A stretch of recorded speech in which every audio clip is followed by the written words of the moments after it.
You are not a sensei. You're a con man.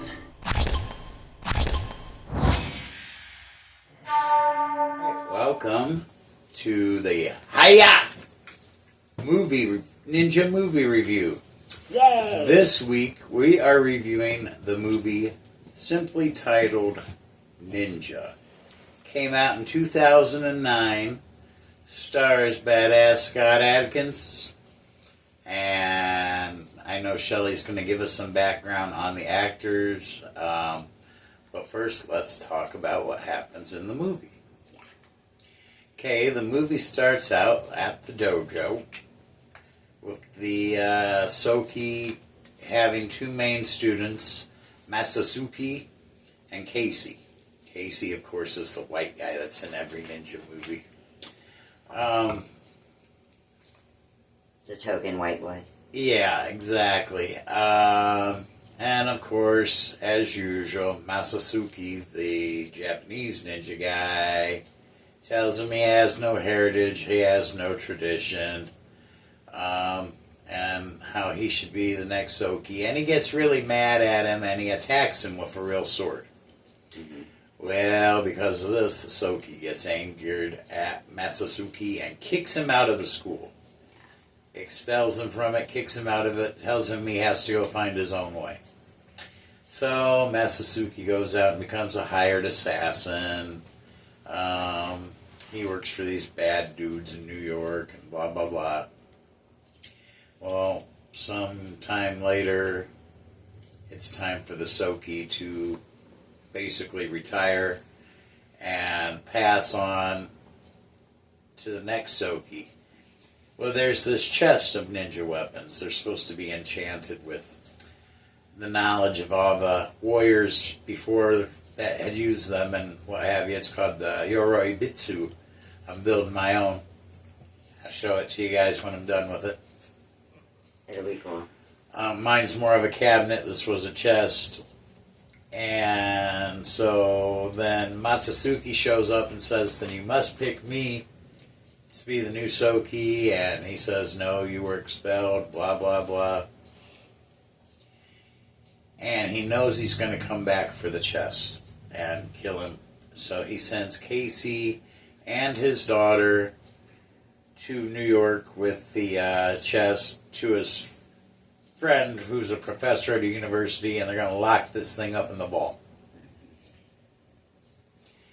As the Soki predicted, Masasuke comes back later that night, kills him, looking for the chest, finds out where it's at because of caller ID.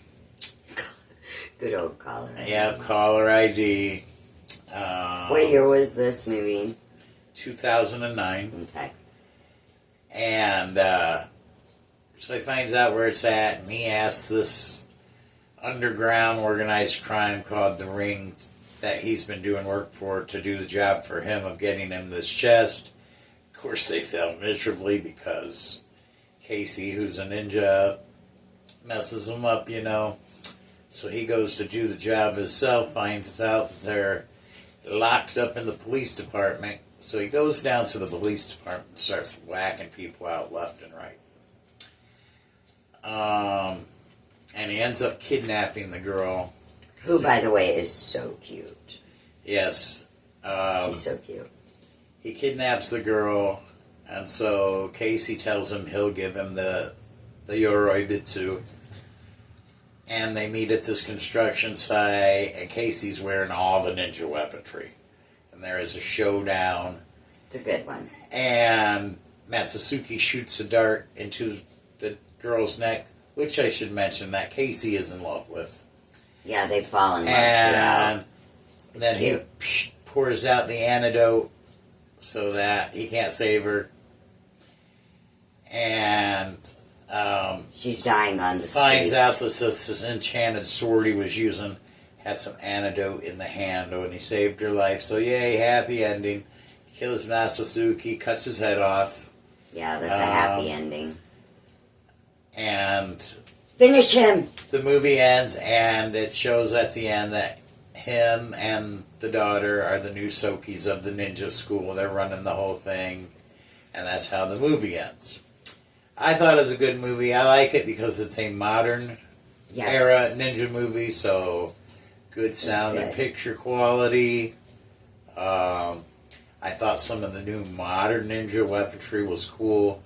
This dude has this really cool night vision mask. It's just like this, and he says, that's "Shh," bad. and he slides it shut, and he's got night vision. That's bad. I need that for ghost hunting. So it's got some newer age stuff mixed in with it. Mm-hmm. He's kind of like Batman. He wears one of those wingsuits during one part and jumps off the roof. So very cool as far as like modern weaponry and stuff like that. Very action-packed. So, as I always like to do after I give the explanation of the movie, since my wife don't usually watch ninja movies, I have to ask her, what did you think of the movie? Well, I took notes. So, the movie is it Ninja or The Ninja? It's just Ninja. Ninja. But the question is, how did you like it? I really loved it, and I'm not just saying that either. Like, I liked it better, or way better than the first one. The first one was good. It was more like, I like the nostalgia of the first one. It was called Enter the Ninja. Yes. And I like the nostalgia of it because it was made like during a time when I was growing up. But this movie is modern, action-packed, great storyline. It's got a really nice love story, but there's also rivalry, obviously, you know. So I thought it was really good. Scott Adkins, obvious bodybuilder. Obviously, he works out. That was my first impression of him because in I think the very first scene, he's all like fighting and his muscles are all jacked up. You know what I mean? So you can tell like he really works out. Well, I'm certain that you looked up and found a lot of interesting things about Scott Adkins. So, do you want to tell us what some of those things are? Oh, sure. Okay.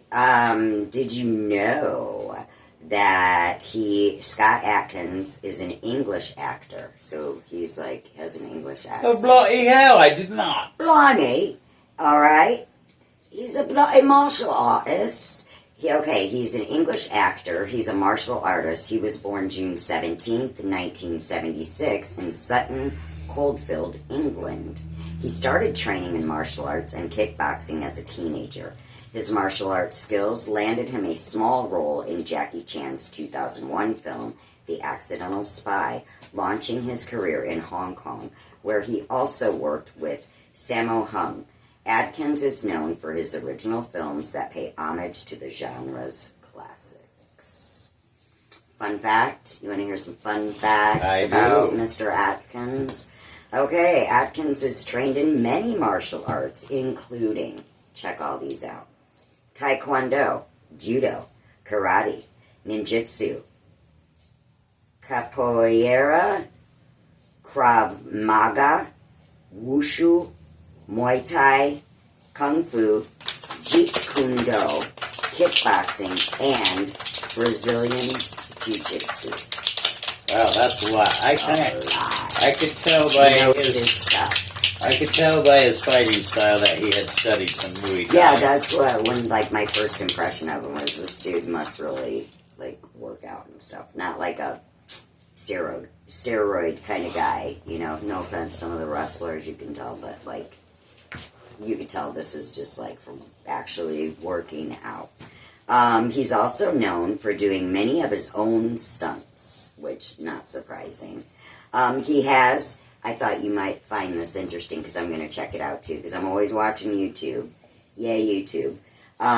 He has a YouTube series called The Art of Action where he interviews his co-stars and contemporaries about martial arts. I thought that might be kind of interesting. That's on YouTube, you guys. If I find the link, I will drop it below. Also, his inspirations were Jackie Chan, Bruce Lee, and Jean-Claude Van Damme. Those were his inspirations. He auditioned. It's kind of funny you mentioned Batman earlier when you were talking about the mask, because he actually auditioned for the role of Bruce Wayne / Batman in the movie Batman vs. Superman: Dawn of Justice in 2016. And finally, last fun fact, he is a fully trained kickboxing instructor for PKA. Now, what is PKA? I do not know. I'm guessing. Comment below if you guys know. I'm sure it's some type of kickboxing organization, probably Professional Kickboxing Association. There you go. Makes sense, right? Makes sense. I figured that this guy was a pretty accomplished martial artist, and I figured he took some of that Muay Thai because could kind of identify it in some of his fight scenes. What about this girl that you're so enamored with? What do you know about her? I want to be her because she is just, and she's a badass, and she's beautiful, and she's so polite. Like, she's just, I want to be her. I want her to be my best friend. But her name, oh my gosh, I didn't write her name out. Dang it, Daniel. I didn't write down her name, but I will pop it in. But she's adorable, and this is her picture, and she's just amazing. And the movie was great. The movie was great. I have one... a lot of the weapons that were in the movie, you were talking about the weapons. Yes. We went over those in our first episode on weapons, and I recognize them because of that, you know, because I'm just a little novice. I'm a grasshopper. I don't know a lot of stuff. Be warned, like, you might not want young children to watch it because there is a lot of cutting people in half with swords, and it's quite gory, very bloody, you know, per usual. As a ninja movie should be. And I learned something about throwing stars. Did you know? Throwing stars can be used like tire tacks. And maybe that's where they get the term giving you a flat tire. Throwing stars. When he threw them on the ground and then they stopped the guys with their shoes, you know? And you know how when you step on the back of somebody's shoe, they're giving him a flat tire? Okay, those... And then when you stop a car from wanting to go, the cops put the tire tracks. Those were not throwing stars. Oh, I stand corrected. Those, teach me. They have a Sensei. Japanese name, and I don't, without looking, I don't remember what it is. But essentially, what they are, I am no ninja. is multi-directional spikes that, you know, has a prong that sticks up in every direction. So they would be good for flattening tires. They're good for if animals or people are following you in the woods, that kind of thing, because they'll step on them and, you know. Yeah. And it'll hurt them. Yeah. But yeah, those aren't throwing stars. Those are... and I'm mad that I can't remember what the name of them are, but those are multi-directional spikes. When we do the weapons demonstration, they're pretty affordable, so I will be showing those off. Awesome. I'm and- excited and for the showing- weapons, dude. Me too. I am really as well. am. We're gonna have so much fun this summer Did spring. Did you have anything else to add I do. about the movie? I do. Do not, if you haven't seen it yet and you are like me and aren't a big fan of the subtitles, do not be discouraged. It starts out like that, but it's necessary because the man speaking obviously doesn't speak English and it has to be kind of authentic. But it's not much. You know what I mean? It didn't bother me. So I just wanted to put that. And the poison, this is just for my fellow witches, if any of you are watching. The poison reminded me of witchcraft, like foxglove or wolfsbane. You know, knowing the poisons of the forest. It just reminded me of how witches, herbalists, you know, they know all of what can kill you and what berries are good to eat. You know what I mean? One thing... And that just was kind of cool. One thing I learned I was asking some people if they had seen this movie this week before we did the review. Yeah. And I was surprised to find a lot of people had not watched this movie. If you have not watched this movie It's so good, and you you like guys. martial arts movies and you like Honestly. ninja movies, don't cheat yourself because it's a good movie and it has a sequel which is also good. I can't wait to watch that. Next week we will be reviewing what I consider to be the number one of all time, Revenge of the Ninja. Once again, starring Sho Kasuchi. Kasuchi. And for the first time, introducing Kane Kasuchi. His son? Yes. So. I have one more fun fact. All right, one more fun fact. Okay, now this is about Scott Adkins. Did you know that after being robbed at age 13, his interest in martial arts grew even more? That same year, he began to practice Taekwondo. At age 16, he started practicing kickboxing. So it was because of a personal attack that furthered his interest and he became so good, which, you know, kind of reminds me of a lot of these people that get into it. It's because they want to defend themselves. Absolutely, know? absolutely. And with honor, you know, not just go shoot somebody like an idiot. We would all be better off if our children armed themselves with confidence this way rather than with a gun. Absolutely. So look forward to next week, us reviewing Revenge of the Ninja. Mm-hmm. I'm excited. Best ninja movie ever. Okay. And then we will probably bounce back to the sequel of Ninja 2, Shadow of a Tear. And I think that's about all we have for the Ninja movie. And that's for the Ninja movie. I would like to give a couple shout outs. I want to thank our new subscribers and thank our old subscribers. Just thank you everybody for viewing and liking. I would like to thank our new subscribers, Adara47, Tammy, I'm sorry if I'm not pronouncing this right, Tammy Frond, and Adam. So I would like to thank our new subs. Thank you to our old subs. We really appreciate you. So with that being said, I have a ninja joke. Unless you have something. I have nothing. Okay. How does a ninja deal with fear? He gives it to others. That's a good one. And with that being said, tune in next week. Please like, subscribe, share it around. Learn ninja with us. And until next week, hiya! Hiya!